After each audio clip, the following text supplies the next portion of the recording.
JEE main ఫలితాల్లో ముగ్గురు తెలంగాణ విద్యార్థులతో 100% తో తెలంగాణ ఫస్ట్ నారాయణదే. కమర్షియల్ గ్యాస్ మోత మోగింది. ఒక బౌన్సింగ్ రియాక్షన్ లాగా గ్యాస్ ధరలు పెరగగానే హోటల్స్ అసోసియేషన్ కూడా 10% మెనూ హైక్ అని చెప్పి నినాదం అందుకుంది. ఇప్పుడు ఇంటి గ్యాస్కి మంట తప్పదా అనేటువంటి సందేహం వస్తుంది. ఎలక్షన్స్ అయిపోయినాయి, అక్కడ యుద్ధ తీవ్రత కానీ ఉద్రిక్తతలు కానీ ఏమాత్రం తగ్గలేదు. సో ఏ విధంగా ఉండొచ్చు మార్కెట్ పరిస్థితులు విశ్లేషించే ప్రయత్నం చేద్దాం. మనతో పాటు మార్కెట్ అనలిస్ట్ ప్రశాంత్ గారు ఉన్నారు. ప్రశాంత్ గారు నమస్తే. సార్, ఈ కమర్షియల్ గ్యాస్ మొన్నటి వరకు అసలు గ్యాస్ పెంపు అనేది లేదు ఇండియాలో. ఓన్లీ కమర్షియల్ గ్యాస్ మీద అంతో ఇంతో కొంత ఉంటుందని చెప్పన్నారు. ఒకేసారి 900 రూపాయలు పైగా దాదాపు 1000 రూపాయలు పెంచింది గవర్నమెంట్. హోటల్స్ అసోసియేషన్స్ ఇవన్నీ కూడా స్టేట్మెంట్స్ ఇస్తున్నాయి 10% మెనూ హైక్ అని చెప్పని.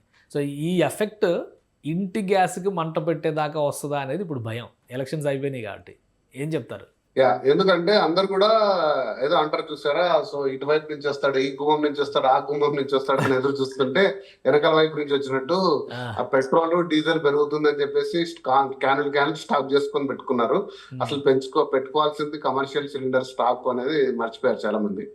సో ప్రధానంగా ఎందుకంటే ఏదైతే మనకు ఎలక్షన్స్ అయిపోతే ఆటోమేటికల్ గా పెరుగుతాయని ఆశించామో వాళ్ళు కూడా నాకు తెలిసి ఫ్యాన్ స్పీడ్ 5 పెంచకుండా 1, 2 పెంచి నిదానంగా 3, 4, 5 రావాల్సిందే. ఎందుకంటే మనము ఆయిల్ కానీ పెట్రోల్ కానీ ఇండియాలో ఎల్పిజి కానీ ఏదైనా సరే ఈ ఎనర్జీ అనేది ఇండియాలో ప్రొడ్యూస్ కాదు. దాదాపుగా గ్యాస్ రంగంలో అయితే 40% లోకల్ ప్రొడక్షన్ అవుతుంది, 60% నుంచి మనం ఇంపోర్ట్ చేసుకుంటున్నాం.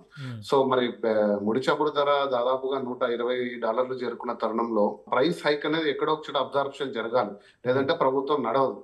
సో కాబట్టి ప్రపంచ దేశాల్లో పెట్రోల్ డీజిల్ ధరలు పెరిగి దాదాపు 30-40 రోజులైంది.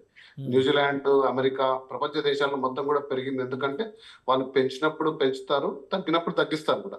మన మార్కెట్ కొంచెం డిఫరెంట్ గా వర్కౌట్ అవుతుంది. కాకపోతే ఈ హైక్స్ ని ఖచ్చితంగా ఆ గవర్నమెంట్ అబ్జర్వ్ చేసుకోవాల్సిన టైం వచ్చిండే. కాకపోతే అమాంతంగా 50% మీరు అన్నట్టు 2000 రూపాయలు ఏదో ఉండదు కమర్షియల్ సిలిండర్, 1500, 1800 ఉన్నాయి. ఒకసారిగా 3000 రూపాయలకు చేరుకోవడం అనేది నిజంగా ఈ స్మాల్ టైమ్ హోటల్స్ ఉంటారు చూసారా, స్మాల్ టైమ్ చిన్న బళ్ళు పెట్టుకుని చిన్న హోటళ్ళు, వీళ్ళకి చాలా పెద్ద దెబ్బ. సో 5 స్టార్ హోటల్ రేంజ్ లో వాళ్ళకి పెద్ద తేడా కనపడదు. ఎందుకంటే అక్కడ లగ్జూరియస్ ఫుడ్ కాబట్టి వాళ్ళకి ఆ 300 ఐటమ్ 330 అయినా కూడా ఎవరు పట్టించుకోరు. కానీ ఒక రోజు బండి మీద 30 రూపాయల ప్లేట్ ఇడ్లీ అమ్మేవాడు 40 రూపాయలు అమ్మితే వాడి అమ్మకానికి అక్కడ తినే వినియోగదారుడికి ఇద్దరికి కూడా పెద్ద దెబ్బలు. ఇలాంటివే చిన్న హాస్టల్స్, ఎన్నో పీజీస్, మెస్సులు, గవర్నమెంట్ హాస్టల్స్, సో ఇలా చూసుకుంటూ పోతే చాలా రంగాల్లో దీని ప్రభావం ఉంటుంది. అంటే మనకేం పర్లేదు కదా, మనకు అంటే ఈ పెంపుదల కూడా ఒకేసారి దాదాపు 1000 రూపాయలు పెంచడం అనేది ఆ సీరియస్నెస్ ని ఇండికేట్ చేస్తుంది. అంటే నెక్స్ట్ లెవెల్, దీని తర్వాత లెవెల్. 3 రోజుల నుంచి మనం చూసాం పెట్రోల్ బంకుల దగ్గర ఆంధ్రాలో కానీ తెలంగాణలో కానీ ఎక్కడికక్కడ వెరీ హై రష్ అనమాట. ప్రభుత్వం ఎన్ని ప్రకటనలు ఇచ్చినా కానీ జనం ఆగలేదు. సో ఇవన్నీ చూస్తే 1 to 1 యాడ్ అవుతూ చివరికి వంట గ్యాస్ ధరలు, తర్వాత పెట్రోల్ డీజిల్ ధరలు ఇవి కూడా పెరిగే సంకేతాలు ఉన్నాయి అనేటువంటి అనుమానాలు వస్తున్నాయి. ఏంటి అసలు మార్కెట్ పరిస్థితి? ఖచ్చితంగా మీరు అన్నట్టు అంటే ఇదే దీంట్లో బ్రహ్మ విద్య. కొంచెం మీ రైట్ కి జరగండి సార్ ఒకసారి. Left left left left left left okay okay okay. So ఇందులో పెద్ద బ్రహ్మ విద్య ఏం లేదండి. ఎందుకంటే సాధారణ ఓటర్ దగ్గర నుంచి అందరికీ తెలుసు ఏప్రిల్ 29 వరకు ఆగాల్సింది, తర్వాత పెరుగుతుంది అని. దాంట్లో పెద్ద, ఎందుకంటే 3 ప్రధాన రాష్ట్రాల్లో ఎన్నికలు జరుగుతున్నాయి, కేరళ, తమిళనాడు, బెంగాల్, పుదుచ్చేరి కూడా, అస్సాం. ఈ రాష్ట్రాల్లో ఎన్నికల తరుణంలో సో కాబట్టి ఖచ్చితంగా పెరగదు అని మాత్రం చాలా గట్టిగా చెప్పారు. తర్వాత చెప్పలేమన్నారు. సో దానికి అనుగుణంగానే పెరిగింది. ఇది షాక్ నెంబర్ 1 కాదు, ఇది ఆటోమేటిక్లీ ఎప్పుడు జరగాల్సింది డిలే చేశారు. సో మీరు అంటున్నట్టు ఇంత మొత్తంలో పెరుగుతుంది నేను కూడా ఊహించలేదు. ఒక 200-300 రూపాయలు పెరుగుతుందేమో అనుకున్నాను కమర్షియల్, ఒక 100 రూపాయల వరకు మన సాధారణ డొమెస్టిక్ పెరుగుతుంది అనుకున్నాను. కానీ ఈ స్థాయి చాలా పెద్దది.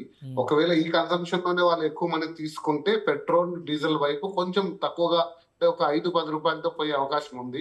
ఎందుకంటే 30 నుంచి 40 రూపాయలు తీసుకో డెఫిసిట్ ఉంది క్యాల్కులేషన్ లో. అంటే ఆయిల్ క్యాల్కులేషన్స్ లో 40 రూపీస్ డెఫిసిట్ ఉంది.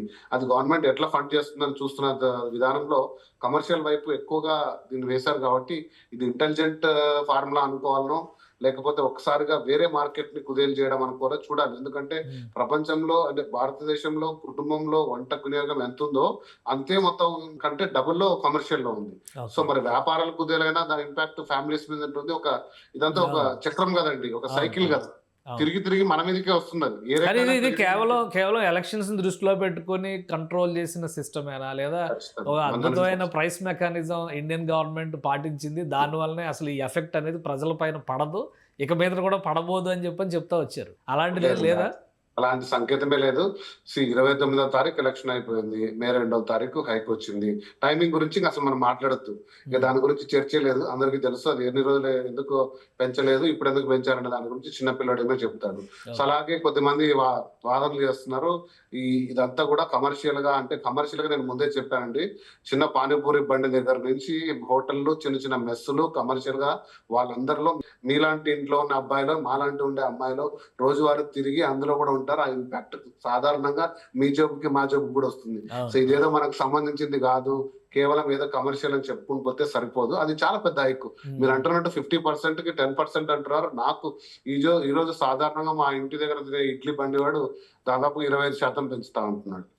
పెంచుతా అనడంలో కూడా ఒక బాధలో ఉంటున్నాడు. అంటే తింటారో లేదో సార్, ఇడ్లీలు తినడం మానేస్తారేమో సో అనే ఒక ఆలోచన వచ్చింది. అంటే ఇదంతా ఒక ఇంపాక్ట్. ఇది కాదు మనకు సరిపోదు అనేది లేదు. సో గవర్నమెంట్ కూడా నాకు తెలిసి అన్ని రంగాల్లో డిస్ట్రిబ్యూట్ చేయాలి. బట్ మేము చేసిన అనాలిసిస్ ప్రకారంగా పెట్రోల్, డీజిల్ అయితే స్టిల్ 30 to 40 షార్టేజ్ ఉంది. ఇప్పుడుండే 118 ధరకే. ఇంకా పెరగవచ్చు, ఎందుకంటే యుద్ధం ఫ్లేరప్ అయ్యే మాటలు చూస్తున్నాము. మా దగ్గర కూట అనేది ఒక వెపన్ ఉంది, మేము అదే ఇస్తాం ఇదే ఇస్తామని పొరపాటున ఏదన్నా ఒక చర్యకు పూనుకుంటే మొత్తంగా మనకు మారిపోతుంది పరిస్థితులు కూడా. మిడిల్ ఈస్ట్ లో నుంచి వచ్చే కంప్లీట్ గా నేషనల్ గ్యాస్ నుంచి మనకు అంటే వంట గ్యాస్ ధరల పెరుగుదలకి, పెట్రోల్ డీజిల్ ధరల పెరుగుదలకి కూడా మేబీ 4వ తారీఖు తర్వాత రిజల్ట్స్ వచ్చేస్తాయి కాబట్టి ప్రిపేర్ అవ్వచ్చు. ఒక 24 గంటల నుంచి 48 గంటలు మాత్రమే డెడ్ లైన్ ఉందంటారా? ఇంకా రిజల్ట్ తో సంబంధం లేదండి. ఇంకా నాకు తెలిసి రిజల్ట్ తో సంబంధం లేదు. ఖచ్చితంగా పెంపుదల అనేది ఖచ్చితంగా జరుగుతుంది. కాకపోతే 30-40 రూపాయలు పెరుగుతుందా, 10 రూపాయలు పెరుగుతుందా అనేది కొంచెం చూడాల్సిందే తప్ప. సో లేదా కొద్దిమంది రాష్ట్రాలను అబ్జర్వ్ చేసుకోమనొచ్చు. కొన్ని రాష్ట్రాలు ఈ రోజు స్వచ్ఛందంగా కూడా, ఇప్పుడు మన రాష్ట్రంలో దాదాపుగా 28 రూపాయలు, 30 రూపాయలు, అంటే నేను చెప్పే తెలంగాణ, ఆంధ్రలో ఉండే ట్యాక్స్. కర్ణాటకలో తీసుకుంటే కొంచెం తక్కువ ఉంది, వాళ్ళు 18 రూపాయలు తీసుకుంటారు. కాబట్టి కర్ణాటకలో ఆటోమేటికల్ గా పెట్రోల్, డీజిల్ ధర కొంచెం తక్కువ. సో ఇది చూసుకుంటే స్టేట్ గవర్నమెంట్స్ మీద కూడా కొంచెం భారం పడుతుంది. ఇప్పుడు నాకు తెలిసి తెలివిగా రాష్ట్రాల వైపు వేసే మార్గం జరుగుతుందని నేను విన్నాను. సో మేము చెప్పాము, సో మీ స్టేట్ గవర్నమెంటే దాన్ని చూసుకోవాలనే విధానం కూడా వచ్చే సందర్భం ఉంది. మరి అది ఎలా జరుగుతుందో చూడాలండి కేశవ్ గారు. కాకపోతే పెరగడం అనేది తథ్యము. లోకల్ డొమెస్టిక్ సిలిండర్స్ అనేది కూడా ఒక 200 నుంచి 300 రూపాయలు పెరిగే సందర్భం అయితే కూడా ఉంది. అంటే ఈ వాతావరణం ఇంకొక 3 వారాలు నడిచిందంటే ఆపై ఇంకా కూడా మనకు పెరిగే అవకాశాలు కనబడుతున్నాయి. రైట్. థ్యాంక్ యూ సార్ విశ్లేషణ అందించినందుకు. ఇది వంట గ్యాస్ అలానే పెట్రోల్, డీజిల్ ధరల పెంపుదలకి సంకేతాలు చాలా స్పష్టంగా ఉన్నాయి. ఇప్పటికే లోటు ప్రైసింగ్తో నడుస్తున్నటువంటి నేపథ్యంలో కేంద్రం భరిస్తుందా, రాష్ట్రం భరిస్తుందా, ఈ తర్జన భర్జనలో మాత్రమే జాప్యం జరుగుతుంది. ఎన్నికల ప్రక్రియ మొత్తం పూర్తయింది కాబట్టి ఏ క్షణమైనా పెంపుదల తప్పదని హెచ్చరిస్తున్నారు ప్రశాంత్ గారు. ఇది స్పెషల్ డిస్కషన్. Keep watching.